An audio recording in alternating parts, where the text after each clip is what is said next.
Hess's law involves the idea that we can find the enthalpy for a given reaction by combining the enthalpies of two or more reactions. Hess's law gives us a method of estimating an unknown enthalpy by using enthalpies which have been previously determined. Often reactions must be manipulated prior to finding an unknown enthalpy.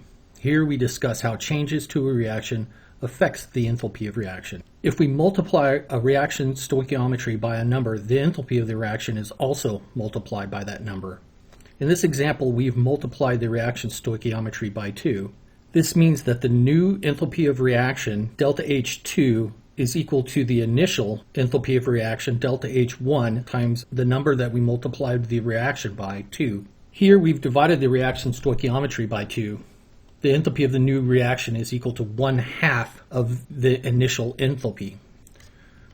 Reversing a reaction changes the sign on the enthalpy of reaction. This means if a reaction is exothermic in one direction, it will be endothermic in the opposite direction, and vice versa.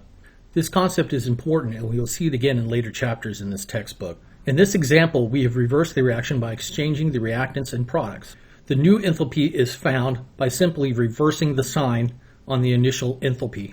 Lastly, if we add two or more reactions together, then the enthalpy for the overall reaction is equal to the sum of each individual enthalpy. To add two reactions together, combine all the species on the reactant side and on the product side. If both reactions contain the same species, add the stoichiometric coefficients. Here the first reaction has 2A as a reactant, and the second reaction has A as a reactant. When added, the summed reaction will have 3A as a reactant. The same is true for the products. Both reaction 1 and reaction 2 have C as a product, so the summed reaction will have 2C as a product. Remember that reactions can be manipulated much like an algebraic equation where the reaction arrow is equivalent to an equal sign. When the same species is on both sides of the reaction arrow, they can be subtracted. In the summed reaction, the species B is a reactant and a product. These can be eliminated to create the final summed reaction. 3A plus D goes to make it 2C. This summed reaction was created by adding reaction 1 and reaction 2. This means that the enthalpy of the summed reaction will be equal to the sum of the enthalpies of reaction 1 and reaction 2.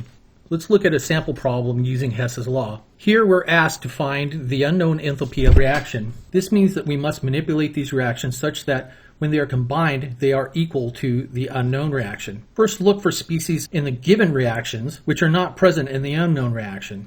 Both of the given reactions have NO2, but this species is not present in the unknown reaction. This means during the summation of reactions, NO2 must be completely eliminated. Also check to see if the species on the given reactions are on the correct side as the unknown reaction. In the unknown reaction, N2 and O2 are shown as products. This matches the first reaction, which also has N2 and O2 as products.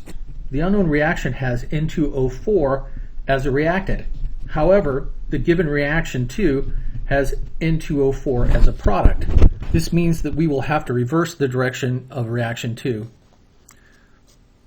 In the first step, we reverse reaction 2 to create this reaction 3. Because the reaction is reversed, the enthalpy for reaction 3 is found by changing the sign on the enthalpy of reaction 2.